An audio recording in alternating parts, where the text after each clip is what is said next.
Hello बच्चों, आप सभी को ऐसे ड्रीम क्लास में स्वागत करता हूं। आप सभी के लिए अच्छे से अच्छे वीडियो बना पाऊं इसलिए क्लास 10th के संस्कृत का ऑब्जेक्टिव क्वेश्चन लेकर आऊं। ठीक है, जो बहुत ही महत्वपूर्ण। ठीक है, आप इस वीडियो में आपको देखने को मिलेगा सबसे मोस्ट इंपॉर्टेंट क्वेश्चन। ठीक है, चलिए वीडियो का स्टार्ट करते हैं। ध्यान से ज़्यादा देखिएगा, जो भी प्रश्न है इस वीडियो में आपको देखने को मिलेगा उस आपको अच्छे से आपका याद करके जाते हैं बोर्ड एग्जाम में, तो आपको गारंटी के साथ कहते हैं क्योंकि आपको बोर्ड एग्जाम में आएगा ही आएगा प्रश्न। ठीक है, चलिए क्वेश्चन को देखते हैं। पहला क्वेश्चन है, मंगलम पाठ में मंत्र कितने संकलित है, यानी मंगलम पाठ में कितने मंत्र संकलित है। ठीक है, ऑप्शन ए में दिया है, ऑप्शन 4 दिया है, ऑप्शन बी में 6 दिया है। ठीक है, ऑप्शन सी में 5 दिया, ऑप्शन डी में कितना दिया है, 3 दिया है। ठीक ना, तो आपको समझना ही है कि इसका सही उत्तर क्या हो जाएगा, ऑप्शन नंबर सी, यानी मंगलम पाठ में कितने मंत्र संकलित होते हैं, मात्र 5 होते हैं। ठीक है, ऑप्शन नंबर हो जाएगा इसका सही उत्तर क्या हो जाएगा, सी नंबर। ठीक है, चलिए आगे चलते हैं। दूसरा प्रश्न है, महान से महान क्या है, यानी महान से भी महान क्या है। ठीक ना, ऑप्शन ए में क्या चीज दिया, देवता है, ऑप्शन बी में ऋषि है, ऑप्शन सी में मानव है, ऑप्शन डी में आत्मा है। इसका सही उत्तर क्या हो जाएगा, आत्मा। क्या हो जाएगा, आत्मा, यानी ऑप्शन नंबर डी इसका करेक्ट आंसर हो जाएगा। ठीक है, चलिए आगे चलते। तीसरा प्रश्न है, छोटा से भी छोटा, छोटा से भी छोटा और बड़ा से भी बड़ा क्या है। ठीक ना, छोटा से भी छोटा और बड़ा से भी बड़ा क्या है। ठीक है, तो आपको ऑप्शन ए में क्या चाहिए, ईश्वर है, ऑप्शन बी में क्या चाहिए, शरीर है, ऑप्शन सी में क्या चाहिए, आत्मा है, ऑप्शन डी में कुछ चाहिए, मन है। ठीक ना, तो आपको इसका सही उत्तर इसका हो जाएगा आत्मा। क्या चाहिए हो जाएगा, आत्मा हो जाएगा। देखिए, अगर महान से महान कहेगा, क्वेश्चन प्रश्न पूछेगा, या तो छोटा से भी छोटा कहेगा, तो दोनों का आंसर हो जाएगा मतलब क्या हो जाएगा, आत्मा हो जाएगा। ठीक ना, क्या हो जाएगा, आत्मा। ठीक ना, ऑप्शन नंबर सी इसका करेक्ट आंसर होगा। ठीक है, चौथा नंबर प्रश्न है, नदियां नाम और रूप को छोड़कर कहाँ मिलती है। नदियां नाम और रूप को छोड़कर कहाँ मिलती है। ऑप्शन ए में क्या चीज दिया है, ऑप्शन समुद्र में, ऑप्शन बी में नदी में, ऑप्शन सी में तालाब में, ऑप्शन डी में झील में। नदियां नाम और रूप को छोड़कर कहाँ मिलती है, इसका सही उत्तर हो जाएगा ऑप्शन नंबर यानी समुद्र में मिलती है। कहाँ मिलती है, समुद्र में मिलती है। आपको इस क्वेश्चन को एकदम अच्छा से ही रट लीजिएगा। ठीक है, बोर्ड एग्जाम आपको 100% मिलने को रहेगा। ठीक है, आगे पांचवा प्रश्न दिया है, किसकी जय होती है, यानी किसकी जय होती है। ऑप्शन ए में दिया क्या चीज, असत्य की, ऑप्शन बी में दिया असत्य की, ऑप्शन सी में दिया क्या, धर्म की, ऑप्शन डी में क्या दिया, कोई नहीं। ठीक है, इसका सही उत्तर हो जाएगा, यानी किसकी जय होती है, यानी सत्य की, ऑप्शन नंबर बी इसका करेक्ट आंसर हो जाएगा। ठीक ना, चलिए आगे चलते हैं।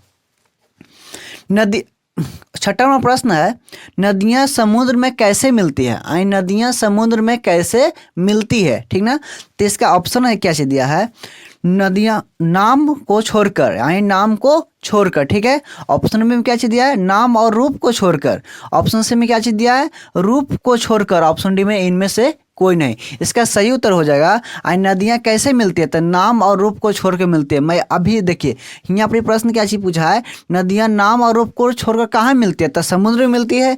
तो यहाँ क्या चीज पूछा है, नदियां समुद्र में कैसे मिलती है, तो नाम और रूप को छोड़कर मिलती है। देखिए, कभी कभी क्वेश्चन से आंसर बना पाएगा या तो आंसर से क्वेश्चन बना लेगा। ठीक ना, आपको ध्यान पूर्वक मारना है, सटीक जवाब दे करके सोच समझ के मारिएगा, क्योंकि कौन क्वेश्चन किस तरह से पूछा जा रहा है इसके बारे में आपको जानिए। ठीक है, चलिए आगे आपको ले चलते।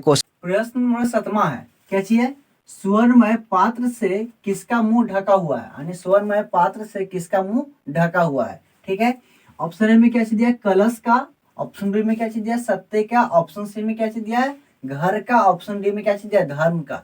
इसका सही उत्तर हो जाएगा सत्य का, यानी ऑप्शन नंबर इसका बी जो है ऑप्शन करेक्ट हो जाएगा। ठीक ना, आपको ध्यान रहे, यानी कि स्वर्णमय से कितना किसका मुंह ढका हुआ है, सत्य का जो है ढका हुआ। ठीक ना, आगे 8वां प्रश्न बोला क्या, किसकी जय नहीं होती है, यानी किसकी जय नहीं होती है। ऑप्शन ए में क्या चीज दिया है, सत्य की, ऑप्शन बी में असत्य की, ऑप्शन सी में धर्म की, ऑप्शन डी में इनमें से कोई नहीं। ठीक ना, इसका सही उत्तर क्या हो जाएगा, यानी किसकी जय नहीं होती है, यानी सत्य की जीत नहीं होती, यानी ऑप्शन नंबर बी इसका करेक्ट आंसर हो जाएगा। ठीक है, आगे चलते हैं। 9वां प्रश्न है, यूनान का राजदूत कौन था, यानी यूनान का राजदूत कौन था। ठीक ना, यानी यूनान के जो राजदूत था कौन था। ठीक है, तो यूनान का पहला ऑप्शन दिया क्या चीज, मेगास्थनीज था, चंद्रशेखर था, गुरु नानक था, ऑप्शन में क्या चीज दिया, दामोदर था। इसका सही उत्तर क्या हो जाएगा, मेगा स्थानीय जो यूनान का राजदूत था, ठीक ना। ऑप्शन नंबर ए हो जाएगा इसका करेक्ट आंसर, ठीक है। याद रखिएगा क्योंकि मोस्ट इंपोर्टेंट सब क्वेश्चन है जो बता रहे हैं, जो जितना भी होगा 20 30 50 100 क्वेश्चन बताते हैं मोस्ट इंपोर्टेंट क्वेश्चन, आप उसमें से याद करके जाते हैं तो 100% आपको मतलब संस्कृत में 50 नंबर आ जाएगा, ठीक ना।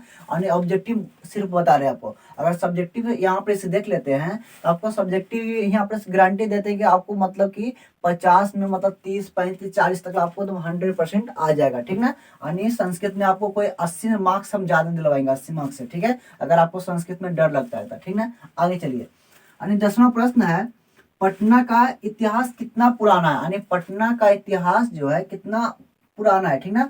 यानी ऑप्शन ए में कितना दिया 2000 वर्ष, ऑप्शन बी में 1500 वर्ष, ऑप्शन सी में 2500 वर्ष, ऑप्शन डी में कितना दिया 3000 वर्ष। इसका सही उत्तर हो जाएगा यानी ऑप्शन नंबर सी, यानी कितना हो जाएगा 2500 वर्ष पुराना है, ठीक ना। यानी पटना का इतिहास कितना वर्ष पुराना है, यानी 2500 वर्ष पुराना है, ठीक है। 11वां प्रश्न बोला क्या जी, सिखों के 10वें गुरु कौन थे। यानी सिखों के 10वें गुरु कौन थे, ठीक ना। यानी सिखों जो गुरु थे वो कौन थे, ठीक ना। तो लिखा ऑप्शन ए में क्या चाहिए, गुरु गोविंद सिंह, ऑप्शन में गुरु नानक, ऑप्शन सी में क्या चाहिए गुरु रामदास, ऑप्शन डी में दामोदर, ठीक ना। इसका सही उत्तर हो जाएगा गुरु Govind Singh, option number A हो जाएगा इसका करेक्ट आंसर, ठीक ना। ध्यान से दीजिएगा। आगे चलते हैं। 12वां प्रश्न दिया क्या चीज, पाटलिपुत्र पटना के नाम से कब प्रसिद्ध हुआ। यानी पाटलिपुत्र जो है पटना के नाम से कब प्रसिद्ध हुआ, ठीक ना। यानी पटना के नाम से कब प्रसिद्ध हुआ, तो ऑप्शन ए में क्या चीज दिया, मुगल वंश काल में हुआ था, कि मतलब मध्य काल में हुआ था, कि गुप्त काल में हुआ था, कि गुप्त वंश काल में हुआ था, ठीक है। इसका सही उत्तर हो जाएगा ऑप्शन नंबर बी, यानी मध्य काल में हुआ था। यानी कब हुआ था, मध्य काल में इसका मतलब कि प्रसिद्ध हुए थे, ठीक ना। आगे यानी ऑप्शन देखिए 13वां प्रश्न क्या बोल रहा है, समझिएगा। 13वां प्रश्न क्या बोल रहा है, गुरु गोविंद सिंह किस धर्म के गुरु थे। यानी गुरु गोविंद जो थे, गुरु गोविंद सिंह जो थे यानी किस धर्म के गुरु थे। यानी ऑप्शन ए में क्या चाहिए हिंदू, ऑप्शन बी में जैन, ऑप्शन सी में क्या चाहिए बौद्ध, ऑप्शन डी में सिख। यानी सिख, यानी ऑप्शन नंबर क्या चाहिए उसका सही उत्तर क्या चाहिए, तो ऑप्शन नंबर डी, यानी सिख के थे। कौन से, किसके गुरु थे, नंबर है, ध्यान से देखिएगा। आगे प्रश्न नंबर 14 है, गोल घर कहाँ है, ठीक है। यानी गोल घर कहाँ है, ठीक है। ऑप्शन ए में क्या चीज दिया भागलपुर में, ऑप्शन बी में पटना में, ऑप्शन सी में गया में, ऑप्शन डी में दरभंगा में। इसका सही उत्तर क्या हो जाएगा पटना में, यानी गोलघर कहाँ में है, पटना में, ठीक है। ऑप्शन नंबर बी, ठीक है। आगे चलते हैं।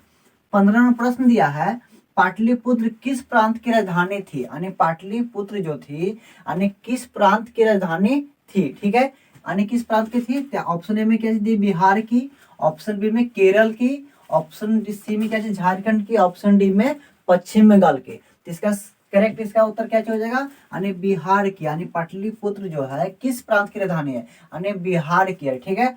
चलिए आगे चलते हैं। 16वां प्रश्न है, गुरु गोविंद सिंह का जन्म स्थल कहाँ है। यानी गुरु गोविंद सिंह का जन्म स्थल कहाँ है, ठीक है। यानी इसका देखिए ऑप्शन क्या दिया है, ए में पाटलिपुत्र, ऑप्शन बी में गया, ऑप्शन सी में केरल और ऑप्शन डी में राजस्थान। इसका सही उत्तर क्या हो जाएगा पाटलिपुत्र, यानी गुरु गोविंद सिंह का जन्म स्थल कहाँ है, पाटलिपुत्र, यानी पटना में ही है, ठीक है। आगे चलते हैं। ऑप्शन देखिए 17वां प्रश्न दिया है, पटना में गंगा नदी पर कौन सेतु है। यानी पटना में गंगा नदी पर कौन सेतु है, ठीक है। इसका सही उत्तर ऑप्शन देख लीजिए। ऑप्शन क्या चाहिए, राजेंद्र सेतु, गांधी सेतु, धनु सेतु, कोई नहीं। इसका सही क्या हो जाएगा गांधी सेतु, यानी कौन है गांधी सेतु, ठीक है। ऑप्शन नंबर बी, ठीक है। 18वां प्रश्न है, संस्कार कितने हैं। यानी संस्कार जो है कितने हैं, ठीक ना। इसका देखिए ऑप्शन ए में क्या चीज दिया 16, ऑप्शन बी में दिया कितना 12, ऑप्शन सी में कितना दिया 13, ऑप्शन डी में कितना दिया 14। इसका सही उत्तर हो जाएगा यानी कितना है ऑप्शन नंबर ए, यानी 16। कितना संस्कार कितने हैं 16 है संस्कार, ठीक ना। आगे चलते हैं।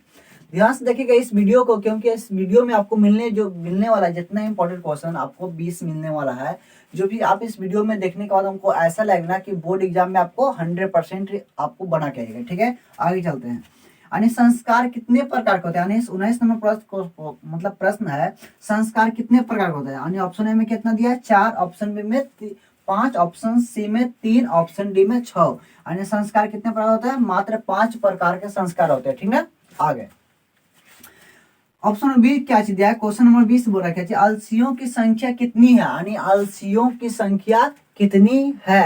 यानी देखिए आलस सलाम में पढ़े होंगे मतलब विद्यापति, तो उसमें अलसियों की संख्या पूछा जाता है, राइट। तो ऑप्शन ए में क्या चीज दिया 5, ऑप्शन बी में कितना दिया 4, ऑप्शन सी में 3, ऑप्शन डी में 2 दिया, ठीक ना। इसका सही उत्तर क्या जो ऑप्शन नंबर बी यानी 4, यानी अलसियों की संख्या कितनी है, ठीक ना। आशा करता हूँ कि ये वीडियो आपको अच्छा लगा होगा। इसका अगल का पार्ट जल्द ही आने वाला, आप इस वीडियो का नेक्स्ट पार्ट देख लीजिएगा और उसमें भी मोस्ट